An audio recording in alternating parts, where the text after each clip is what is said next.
balik lagi di Gaba Media Channel. Seperti biasa kali ini kita bakal bahas soal UTBK ya, atau prediksi soal UTBK untuk subtes bahasa Inggris lagi. Jadi mari kita belajar.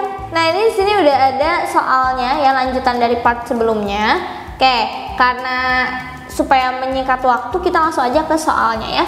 Di sini soalnya, nah, which of the following sentence is not relevant? Di sini kita langsung ditanyain mana sih kalimat yang enggak relevan. Relevan itu nyambung, berarti yang enggak nyambung alias enggak sesuai sama topik bacaannya. Nih kita suruh lihat nih ya, kalimat yang mana, ada kalimat 1 sampai kalimat 5. Oke, biasanya kalau ide pokok itu ada di awal paragraf atau di akhir paragraf kan ya. Jadi kita boleh nih baca dulu kalimat pertama ya. Oke, di sini kalimat 1 langsung men outrank woman in all.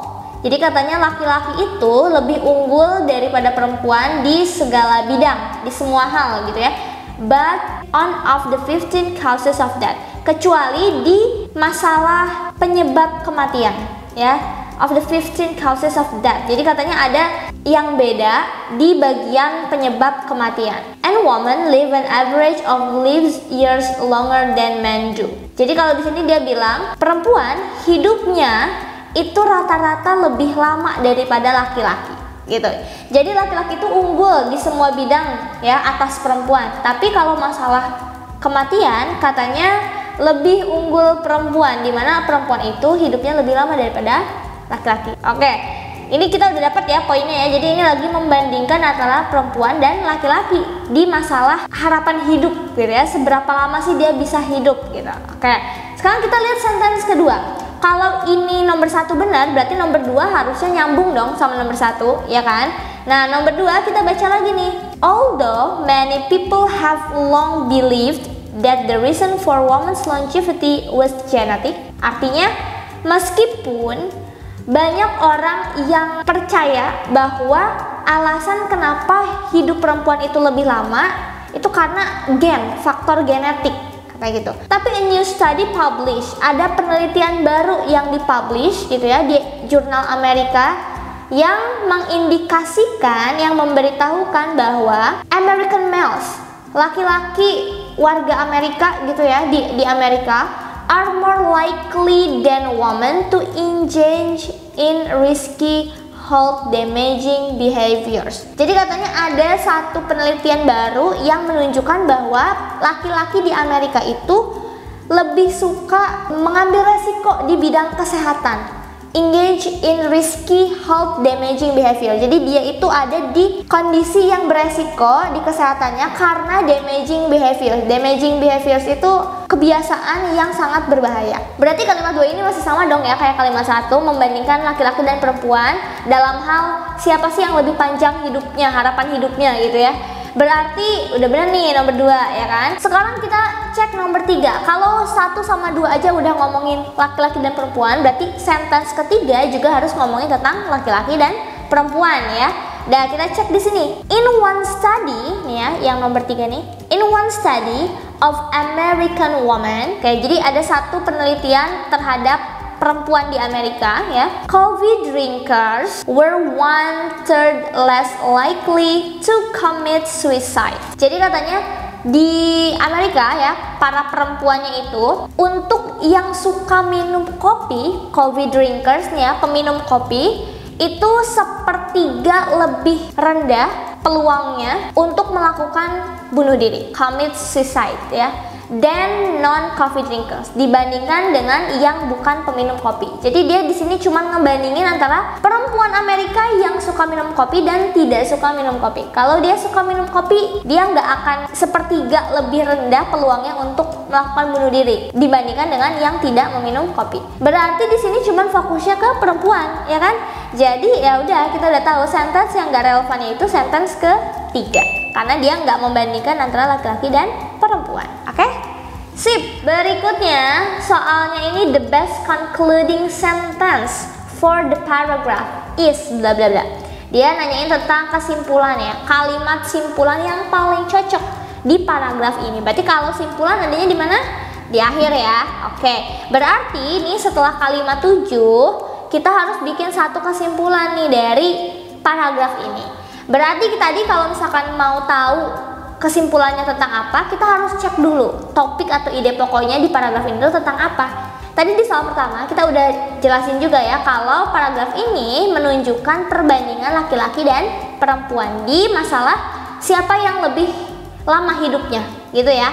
Otomatis kesimpulannya juga pasti sama kayak ide pokoknya tadi teman-teman. Jadi kalau kayak gini kita nggak usah mikir terlalu panjang ya. Ya udah kita cek di sini. Di sini kita baca nih kalau yang A dia bilang obviously women are better than men in many things. Ayo, ini aja udah salah ya. Katanya di sini perempuan lebih baik daripada laki-laki di banyak hal. Padahal kalau di sini yang lebih unggul itu sebenarnya laki-laki di banyak hal ya, kecuali di bidang tadi harapan hidup yang lebih lama. Nah itu baru perempuan yang lebih unggul. Berarti yang A ini salah ya, bukan better than men in many things, nggak many things, nggak banyak ya. Oke, terus yang B, men unlike women, laki-laki tidak seperti perempuan, do not pay much attention to their health, so they rarely see the doctors. Katanya laki-laki tidak seperti perempuan, mereka tidak terlalu perhatian terhadap kesehatan mereka. Jadi mereka itu jarang banget ketemu sama dokter. Oke, ini bisa jadi betul, tapi ini bukan kesimpulan. Ini tuh kalau teman-teman cek ada di kalimat nomor 6 sama 7 ya. Ini di nomor 7 dia ada nih, also men are less likely to seek professional medical. Jadi katanya laki-laki itu jarang banget untuk ketemu sama yang ahli medis. Jadi kalau kita bisa bilang dia jarang ketemu dokter kalau misalkan sakit gitu ya. Help when they experience health problem, ketika mereka punya masalah kesehatan. Tapi ini nggak bisa kita jadiin kesimpulan ya, karena tadi poinnya itu ada di nomor 1 ya, ide pokoknya itu ada di nomor 1. Berarti kalau nomor 7 ini hanya penjelasan aja ya. Oke, dan nomor 7 juga bukan ide pokok. Kenapa? Karena di depannya ini ada kata also. Also itu artinya juga. Kalau ada kata kayak begini, dia disebutnya kan konjungsi ya. Kalau kalimat yang ada konjungsinya artinya dia bukan induk kalimat, dia bukan ide pokok. Oke, dia hanya menjelaskan kalimat sebelumnya aja. Jadi yang B meskipun benar, dia bukan kesimpulan ya. Oke, jadi kita nggak bisa pilih yang B nih. Terus kita cek yang C. Men would like to take challenges in their lives because they want to look macho. Oke, katanya laki-laki itu mau mengambil tantangan supaya terlihat lebih macho. Ini nggak ada hubungannya sama macho atau enggak ya. Jadi ini udah pasti salah. Oke. Next, kalau yang D, without a doubt, women live longer than men because their genes are better than men's. Oke, katanya tanpa keraguan lagi, tanpa diragukan lagi, perempuan hidupnya itu lebih lama daripada laki-laki karena gennya lebih baik daripada laki-laki. Oke, ini tadi ada di mana sih? Tadi kita udah baca ya tentang genetik, ada di nomor 2. With genetics. Sekali lagi ini bukan di nomor 1, jadi ini meskipun benar tapi dia bukan kesimpulan, oke? Dan di sini juga sebenarnya ada kata-kata meskipun orang-orang percaya kalau itu tuh karena genetik, tapi ada juga penelitian baru yang menunjukkan kalau itu tuh bukan dari genetik aja, tapi dari kebiasaan laki-laki yang memang buruk gitu ya. Jadi ini juga kata-kata without a doubt-nya, tanpa keraguan atau tanpa diragukan lagi itu salah, karena masih ada penelitian-penelitian yang lain gitu ya, yang membuktikan hal-hal yang lain. Oke, berarti jawabannya udah pasti yang E ya. Clearly the study suggests that men's behavior may actually be the reason that they don't live as long as women do. Jadi katanya sudah secara jelas gitu ya, penelitian itu ya suggest itu kayak semacam menunjukkan hasil penelitiannya gitu ya, bahwa kebiasaan laki-laki itu bisa jadi ya sebagai salah satu alasan kenapa mereka itu nggak bisa hidup lebih lama dibandingkan dengan perempuan. Oke, itu dia. Lanjut ya. Oke, tadi kita udah ngomongin tentang paragraf ya, reading comprehensionnya. Sekarang di belakang-belakang ini kita fokusnya ke cloze test nih teman-teman ya. Karena di sini kita harus ngisi titik-titik di tengah-tengah paragraf dengan kata-kata yang ada di opsinya. Di sini ada yang kita nanti milihnya konjungsi atau kata hubung. Ada juga yang dilihat dari fungsi kata lagi. Ini sebenarnya udah pernah kita bahas ya contoh-contoh soalnya. Jadi sekarang kita latihan lagi ya. Oke, mulai dari nomor 3. Oke, di sini di teksnya 33 ya. Anggap aja dihilangin satu nomor ya yang depannya. Oke. Ini nomor 3 ada so that, ada although, ada whereas, ada since, ada when. Oke. Ini berarti masuk ke konjungsi atau kata hubung ya. So that itu sama kayak jadi ya, atau bisa maka dari itu, so that gitu ya. Kalau although seperti biasa ini meskipun, walaupun gitu ya. Terus ada whereas ya. Kalau whereas ini sama kayak sedangkan atau sebaliknya atau padahal. Jadi ini kalau yang whereas itu kayak hal yang bertentangan gitu ya. Since itu sejak ya. Kalau when bisa saat, bisa ketika ya. Sekarang kita cek di kalimatnya ya. Kalimatnya ini nih. To say that writing invented is slightly misleading. The emergence of writing in summer was gradual. Di sini baru ada koma soalnya. Berarti kan ini kita satu kalimat langsung gitu ya. Oke. Di sini kata-katanya kita artiin dulu ya.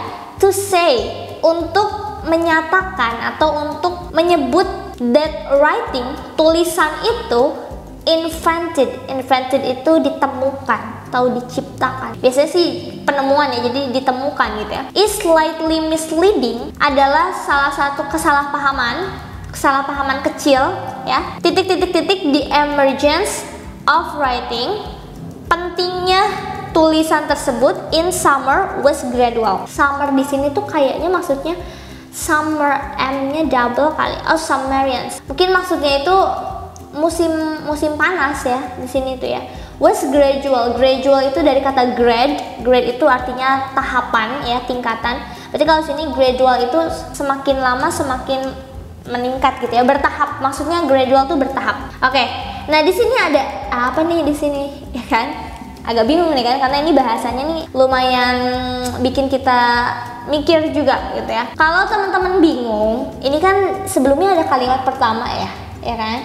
Kalau bingung, ini bisa kita baca dulu nih kalimat sebelumnya supaya kita tahu ini lagi ngomongin apa sih bacaannya gitu ya. Kayak kita artiin dulu nih ya dari awal nih. Ranking together. Ranking itu kan maksudnya di ranking, diperingkatkan gitu ya. Jadi katanya ini tuh bersamaan dengan roda dan kalender. Hal ini tuh juga menjadi 3 hadiah paling berharga saat summer. Summer itu musim panas. Nah, yang dia maksud hadiahnya itu adalah writing. Writing itu tulisan. Kalau di sini, jadi tulisan, roda dan kalender itu adalah 3 hadiah yang paling berharga ketika musim panas. Katanya gitu, oke? Nah, terus dia bilang sini, to say that writing invented is slightly misleading, bla bla bla bla, the emergence of writing in summer was gradual. Nah, katanya untuk menyebutkan bahwa si writing, si tulisan itu ditemukan, diciptakan menjadi sebuah kesalahpahaman kecil, the emergence. Jadi ini tuh dia mau ngasih tahu tulisan itu tuh sering disalahpahami ya. Ini tulisannya dari siapa nih gitu ya. Ini beneran tulisan asli buatan kita atau plagiarisme dari orang lain gitu, plagiat dari orang lain. Nah, itu dijelasin di nomor sini, di kalimat 3 ini. Berarti kita harus cek kalimatnya ini saling berhubungan atau berkebalikan gitu kan. Di sini dia ngomongin tentang penemuan tulisan ya, orisinalitas tulisan. Setelah nomor 3 dia bilang the emergence. Emergence itu kan pentingnya ya. The emergence of writing berarti pentingnya tulisan tersebut di musim panas. Berarti kan ini 2 hal yang saling berhubungan dong ya. Berarti kita nggak bisa pakai although, nggak bisa pakai whereas, ya kan? Terus kalau when juga nggak bisa ketika. Kalau ketika itu 2 hal yang berlangsung secara bersamaan dan biasanya ada kata waktunya, ada keterangan waktu. Kalau di sini tuh nggak ada keterangan waktu teman-teman ya. Jadi kita nggak bisa pakai yang when. Kita nggak tahu ini tuh 2 hal yang barengan terjadi atau bukan gitu kan. Kalau barengan terjadi misalnya aku lagi belajar, nah dia nih lagi tidur, di waktu yang bersamaan kita baru bisa pakai when gitu ya. Oke, berarti tinggal so that sama since ya kan. Nah, kalau so that biasanya ini tuh untuk kesimpulan teman-teman, sedangkan ini kan masih ada di tengah-tengah paragraf ya. Jadi yang paling bisa kita pakai adalah since. Jadi itu mau ngasih tahu since the emergence of writing in summer was gradual. Jadi sejak kita tahu bahwa tulisan itu sangat penting di saat musim panas gitu ya. Makanya kita pilihnya yang since. Itu tadi nomor 3 ya. Sekarang kita ke nomor 4 nih. Nomor 4 itu udah masuk ke fungsi kata, teman-teman. Sama kayak nomor 6 nanti ya. Oke, di sini kita boleh cek dulu ini sebagai kata sifat, kata kerja, kata benda atau keterangan ya. Oke.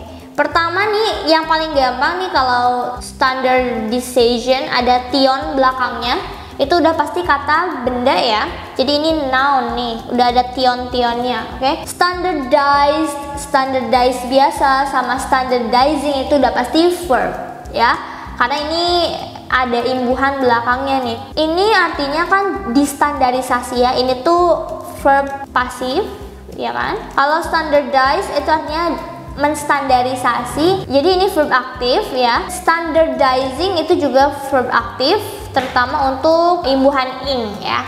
Oke. Kalau standard itu sifat. Jadi apa nih, kata sifat itu adjective ya. Oke, kita udah tahu nih ya fungsi-fungsinya. Kita langsung cek di kalimatnya. Kalimatnya yang mana nih? Oh ini ya.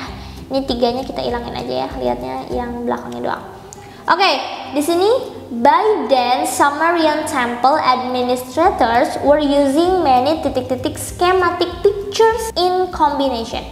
By then itu pada saat itu maksudnya gitu ya. Sumerian temple. Temple itu candi ya teman-teman. Candi Sumerian. Namanya candi Sumerian. Administrators itu berarti pengelolanya. Jadi pada saat itu pengelola candi Sumerian sudah menggunakan berbagai macam banyak titik-titik schematic pictures. Pictures itu gambar, schematic itu skema, gambar skema gitu maksudnya ya.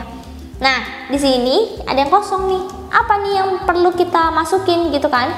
Ya udah, di sini udah ada sebenarnya clue-nya ya. Schematic pictures itu adalah kata benda, teman-teman. Kan tadi artinya itu adalah gambar skema ya. Sama aja kayak kalau kita bilang buku matematika, mathematic book. Nah, itu tuh berarti objek ya, benda. Jadi, schematic pictures itu juga termasuknya noun. Kalau di sini udah ada noun, kita nggak boleh pakai fungsi kata yang noun lagi. Jadi ini yang D udah pasti salah. Oke, terus apa lagi nih?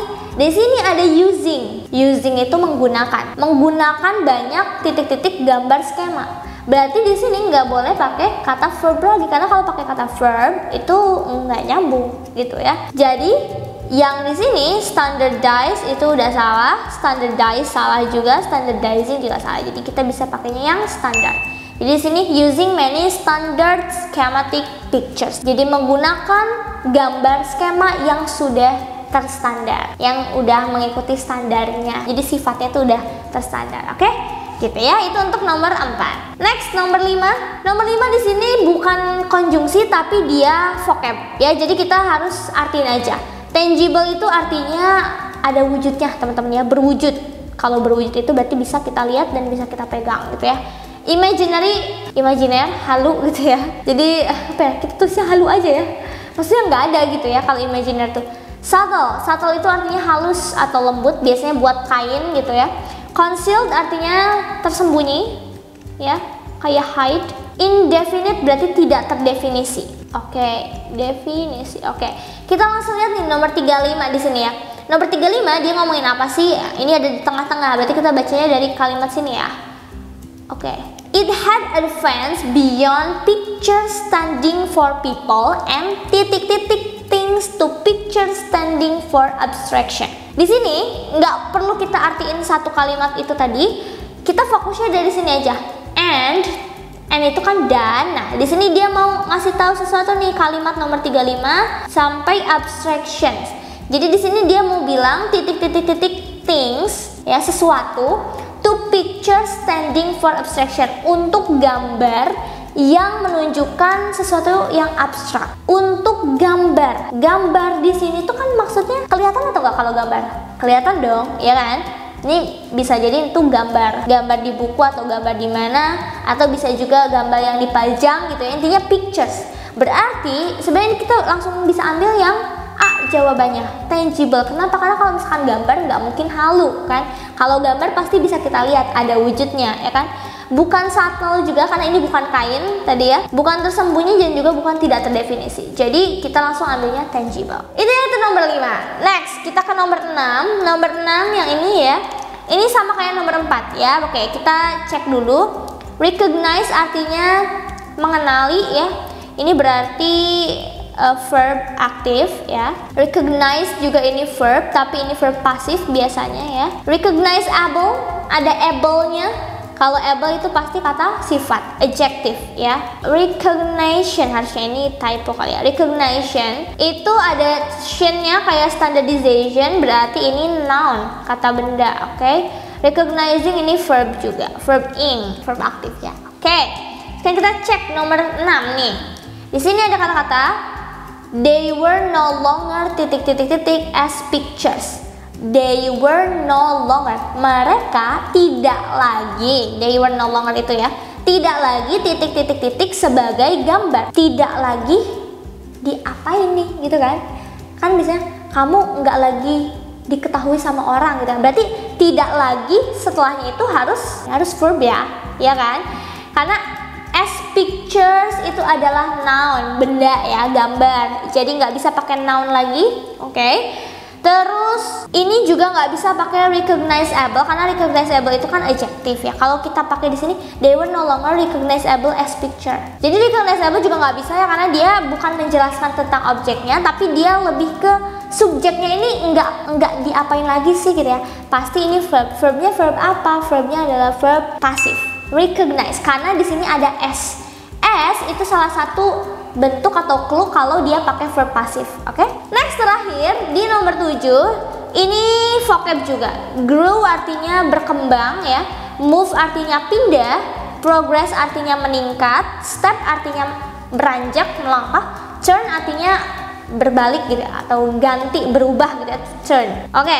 Ini di sini kita harus langsung cek ke teksnya nih. Teksnya mana nih? Oh ini ya. Di sini ada kata-kata many of this sign no longer represented specific words. Ini tidak lagi menunjukkan atau merepresentasikan kata khusus, tapi mereka itu menjadi simbol of syllables. Syllables itu suku kata ya. That words when combined with other such sign. Jadi katanya ada suku kata nih. Ambil aja misalnya aku gitu ya. Suku kata yang kemudian words. Words itu apa? Kata ya. Berarti dari aku jadi aku gitu. Berarti ini apa nih kita sebutnya dari sini menjadi ini. Kalau dari ABCD-nya yang paling tepat kita ambilnya grow to be. Kenapa grow to be? Grow to be itu artinya berkembang. Jadi dari aku itu dihilangin ininya, disatuin jadi kata aku. Kalau a sama aku nggak ada artinya, tapi kalau aku itu ada artinya. Jadi kita bisa ambil ini tuh perkembangan suku kata menjadi kata baru. Gitu ya, oke? Nah kalau yang ini teman-teman harus lebih rajin latihan karena kalau vocab itu nggak bisa kita hafal langsung sendiri gitu ya. Oke? Nah jadi itu dia teman-teman pembahasan soal prediksi bahasa Inggris. Semoga bermanfaat and see you in the next video. Dah.